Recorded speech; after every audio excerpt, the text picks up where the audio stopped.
Don Hermógenes, en breves palabras para usted, ¿qué significaría para Chile nacionalizar las AFP? Un gran negocio para los políticos, porque eso es lo que fue siempre el sistema de reparto, porque si usted nacionaliza la AFP, el que tiene que dar las pensiones y recibir las cotizaciones es el Estado, son los políticos que manejan el Estado. Y en el sistema anterior, este era el peor problema que tenían los gobernantes, porque era el déficit más grande. ¿Y por qué era el déficit más grande? Porque los políticos gastaban en beneficio propio la plata de las pensiones y a los trabajadores más pobres no les daban pensiones. El sistema de reparto era tan malo que si no tenían 35 años de cotizaciones no les daba jubilación. Y entonces todo lo que hubieran aportado 30 años, por ejemplo, y no alcanzaban los 35, lo perdían. La diferencia con el sistema actual es que ahora usted cotiza un mes y le dan una pensión.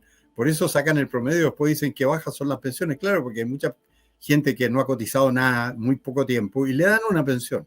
Claro. Y esa aparece como una pensión muy chica. Obviamente, si usted cotiza un mes, le dan una pensioncita diminuta. Pero eso ha hecho a perder el promedio y hace decir que las pensiones del sistema de AFP son malas, cuando son mucho mejores que en la del otro régimen, que se quedaba con las cotizaciones de los que no completaban 35 años. Y a los que completaban 35 años se invertían las cosas en préstamos hipotecarios. ¿Y para quién eran los préstamos hipotecarios?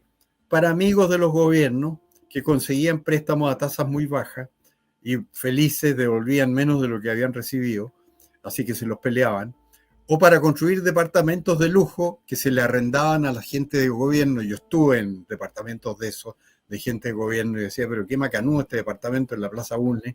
Sí, es de la Caja de Empleados Públicos, y entonces construido con fondos de la previsión, y se le arrendaba a una persona próxima al gobierno de entonces, que pagaba un arriendo muy bajo, y por eso el sistema previsional estaba quebrado, porque prestaba plata y le devolvían menos en los préstamos hipotecarios, arrendaba departamentos caros, muy baratos, y perdía plata, y entonces los pensionados no tenían pensiones, tenían pensiones pésimas.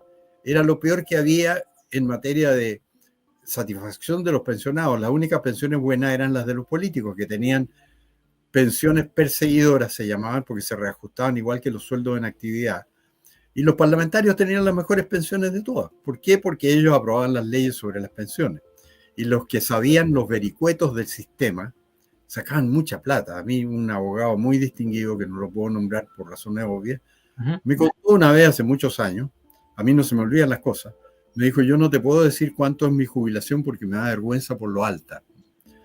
¿Por qué? Porque él sabía todos los vericuetos. Entonces el sistema antiguo de reparte tenía vericuetos, que los elegidos lo sabían y los observaban rigurosamente y sacaban unas pensiones multimillonarias, pero eran para un puñado de personas, que eran los que eran parte del cuento y de la conspiración.